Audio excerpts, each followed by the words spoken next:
नमस्कार, मी आशा तुमचं सगळ्यांचं स्वागत करते आशाज रेसिपीमध्ये. तर बघा, आपण आज मस्त पौष्टिक पदार्थ घेऊन आलेलो आहोत. जो तुम्ही मुलांच्या टिफिनमध्ये किंवा अ, घरातच नाश्त्यासाठी, ब्रेकफास्टसाठी हे तुम्ही थालीपीठ बनवू शकता. अगदी सॉफ्ट, दिवसभर एकदम सॉफ्ट राहणारे, मुलांना खूप आवडतील असे आपण थालीपीठ बनवलेले आहेत. तर आपण हे कोणत्या पदार्थापासून बनवलेले आहेत ते आपण पाहणारच आहोत. आणि ह्याच्याबरोबर खाण्यासाठी आपण मस्त खमंग अशी तिळाची चटणीही बनवलेली आहे. तर व्हिडिओला स्किप नका करू, पूर्ण बघा आणि चॅनलवर जर नवीन आला असेल तर चॅनलला सबस्क्राईब करा. तर आता आपण पाहूयात. तर बघा, मी हे बीट घेतलेला आहे एक मीडियम साईजचा आणि एक गाजर घेतलेला आहे. आणि आता हे सगळं आपण वरची जी सालं आहेत ती सगळी काढून घेणार आहोत. तर मस्त दोन्ही बीट आणि गाजर आपण हे बघा सोलून घेतलेलं आहे. वरचं जे टोक असतं ते सगळं कापून घेऊन आपण आता ह्याला स्वच्छ धुवून घेणार आहोत. तर बघा, हे दोन तुकडे केलेले आहेत गाजराचे. आता हे बघा, मी स्वच्छ धुवून घेतलेलं आहे.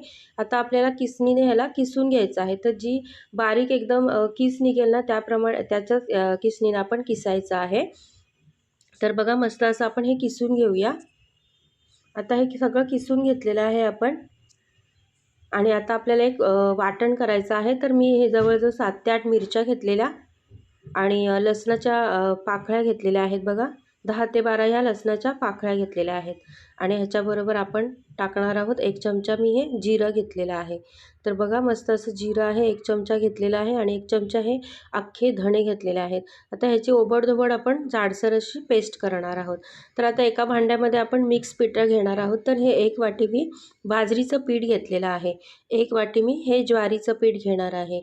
समप्रमाणात ज्या वाटीने तुम्ही बाजरीचं घेतलं त्याच वाटीने आपण हे सगळे पिठं घेणार आहे. तर हे मी मिक्स कडधान्यांचं पीठ घेतलेलं आहे. ह्याच्यामध्ये वाटाणा, मूग आणि काळे चणे ह्याचे मी पीठ बनवून ठेवलेलं असतं घरात, तेच आहे.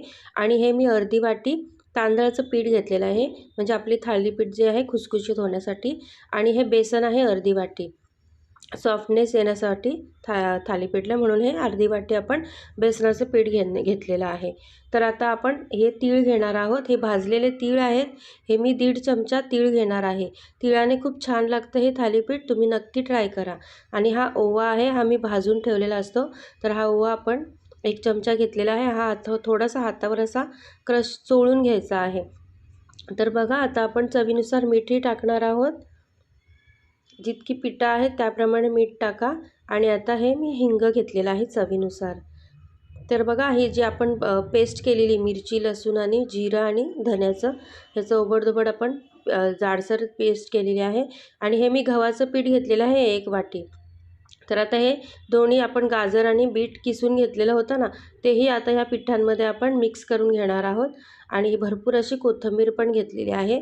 तुम्ही याच्यामध्ये तुम्हाला वेगवेगळे कुठल्या भाज्या आवडतात त्या तुम्ही टाकू शकता आणि मस्त खमंग असं थालीपीठ बनवू शकता. तर बघा, मस्त आपण हे पीठ मळून घेणार आहे.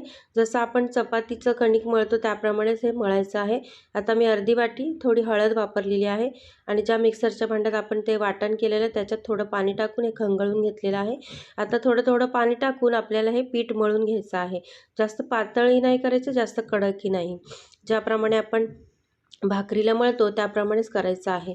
तर आणि एकदम थोडं भाकरीचं पीठ कसं थोडंसं कडक असतं, तर हे एकदम कडक न करता बघा इतकं आपण सॉफ्ट करणार आहे, जसं चपातीला वगैरे मळतो त्याप्रमाणे. आता हे आपण 10 ते 15 मिनटासाठी हे झाकण ठेवून देऊया, म्हणजे छान असं मुरेल.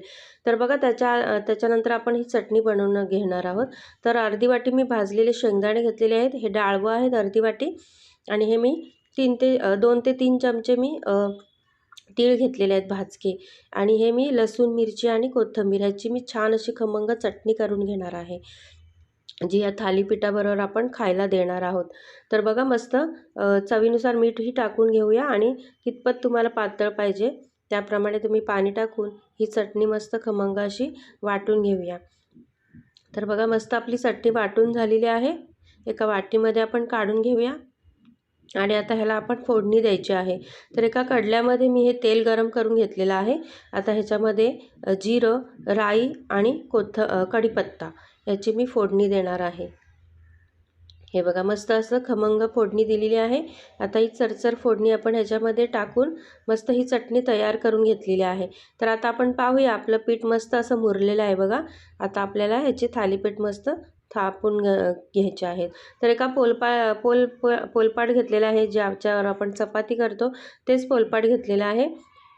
तर छोटे छोटे गोळे घेऊन गव्हाच्या पिठामध्ये घोळवायचं आहे. याला मी पाणी वगैरे काहीच लावणार नाही आहे. तर गव्हाच्या पिठामध्येच हे बनवून घेणार आहे. तर बघा, जसं आपण भाकरी थापतो त्याप्रमाणेच मी हे हातानेच असं थापून घेणार आहे. तर बघा, मस्त पोलपाटावरच आपण हे असं थापणार आहे. हे एकदम असं कडक नाही आहे किंवा एकदम पातळ नाही आहे. जसं आपण भाकरीला मळतो किंवा थालीपीठचं जे पीठ असतं त्याप्रमाणेच हे पीठ मळून घेतलेलं आहे. तर बघा, मस्त इझिली मस्त थापलं जात आहे. तर तुम्ही हे म्हणजे पोलपाटाने लाटण्याने तुम्ही हे लाटूही शकता. तर बघा, मस्त थापून घेतलेलं आहे. आता आपण ह्याच्यावर थोडेसे तीळ लावणार आहोत. तीळ लावलं की छान दिसतं, दिसायलाही छान दिसतं आणि खायलाही छान लागतं. तर बघा, तीळ लावून घेतलेले आहे. तर आता आपली अशी मस्त थालीपीठ आपण हे असं थापून घेतलेलं आहे. तर आता आपण हे एक तवा तापून घेणार आहोत. त्या तव्यावर आपल्याला हे थालीपीठ असं मस्त खमंग भाजून घेणार आहोत. तर तेल लावलेलं आहे मी, पाण्याचा वापर बिलकुल नाही केलेला. तर बघा, मस्त आपण हे एका तव्यावर आपण छान असं भाजून घेणार आहे. याला बिलकुल मी पाणी वगैरे काहीच लावलेलं नाही आहे. तेल लावूनच आपल्याला हे खमंग असं भाजून घेणार आहोत आपण. तर बघा, एक साईड झालेली आहे. आता आपण पलटी करूया. आणि कलरही किती सुंदर आलेला आहे बघा, मस्त थालीपीठला. एकदम छान, मुलांनाही आकर्षित करेल असा कलर आलेला आहे. मुलांनाही खूप आवडेल. तर बघा, मस्त असं थालीपीठ आपण भाजून घेतलेलं आहे. आता हे आपण सर्व करूया. हे तुम्ही मुलांच्या टिफिनसाठी किंवा घरात ब्रेकफास्टसाठीही बनवू शकता. खूप पौष्टिक आहे हे थालीपीठ, कारण ह्याच्यामध्ये आपण गाजर आणि बीटाचा वापर केलेला आहे. आणि तुमच्या सगळ्यांनाच माहीत असेल गाजर आणि बीटामध्ये काय काय गुणधर्म आहेत.